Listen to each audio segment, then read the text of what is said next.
Why smart Europeans never buy a brand new car. In Germany, Switzerland, and the Netherlands, some of the wealthiest countries on earth, the majority of cars sold every single year are not brand new. They are used, and the people buying them are not people who cannot afford new. They are engineers, mechanics, business owners, and financial professionals, people who understand exactly what a car costs. They have made a very deliberate decision based on that understanding. That decision is what this video is about. Now, before we go any further, I want you to forget everything the car industry has told you about what a smart car purchase looks like, because most of what you have been told was designed to benefit the person selling the car, not the person buying it. Here is the question that changed how Europeans think about cars, and the same question that is now spreading to smart buyers across America. If two cars are sitting side by side, one brand new, one 2 years old, same model, same engine, same features, and the used one costs $12,000 less, what exactly are you paying $12,000 for when you choose the new one? That question does not have a comfortable answer. And by the time this video is finished, you will understand not just why Europeans stopped buying new, but why the smartest financial decision most Americans could make right now sitting on a used car lot somewhere near you. Let's start with the foundation, because without understanding this first part, nothing else makes complete sense. Every brand new car loses value the moment it is purchased. This is called depreciation, and most people have heard of it. But what most people do not truly understand is how fast it happens and how much money it actually represents. In the first year alone, the average new car loses between 15 and 25% of its purchase price.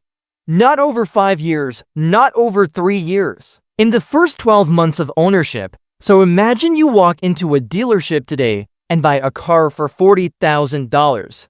You drive it for 1 year, making your payments, keeping it clean, servicing it on schedule. At the end of that year, you go to sell it. That car is now worth somewhere between $30,000 and $34,000. You lost $6,000 to $10,000 in 1 year while still paying interest on the original loan.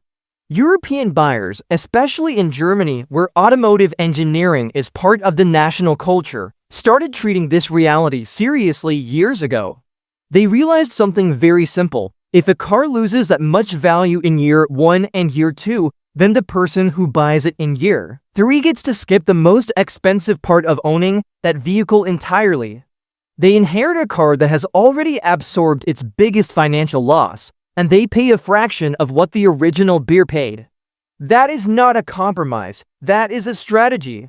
Now here is the part that goes deeper than depreciation, and this is the part that changed European buying habits specifically. Modern cars have become extraordinarily complex. And complexity has a cost that does not always show up immediately. A car built in 2005 had a relatively simple engine, straightforward components.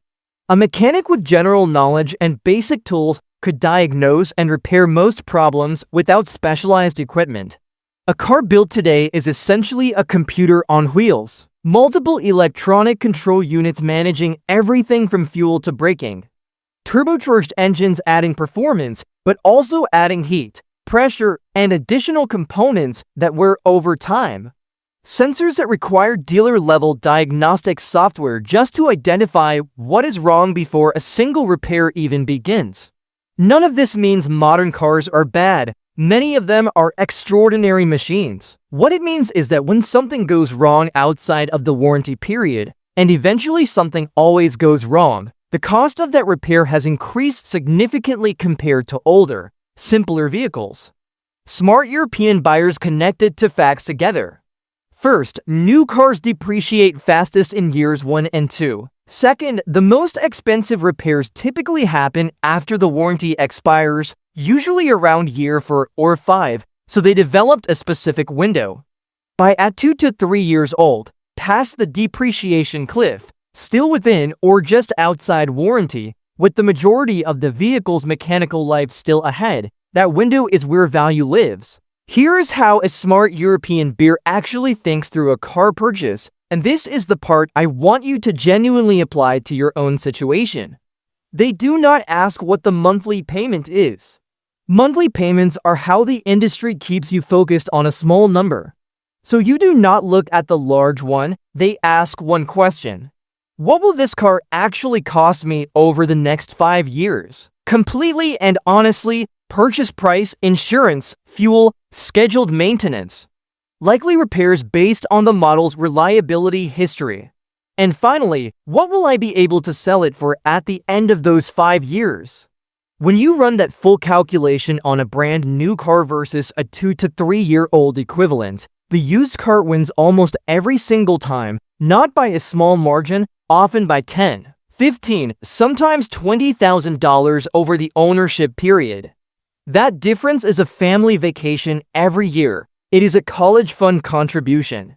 It is financial breathing room that the person making $700 monthly payments simply does not have. Europeans call this thinking like an owner. Americans are beginning to call it survival. Because with new car payments now averaging over $700 a month, the European approach is no longer just smart. It is becoming necessary. Smart Europeans are not avoiding new cars because they cannot afford them. They are avoiding them because they did the math. And the math told them that buying new is one of the most expensive financial habits a person can have. Depreciation steals your money silently in year 1 and 2. Complexity adds repair risk the moment the warranty expires.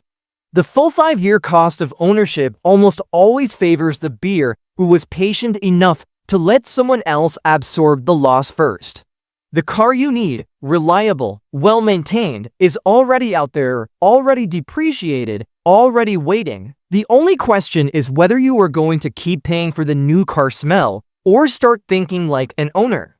If you want to know which specific used cars hold their reliability the longest, that is what the next video covers. The answer might surprise you.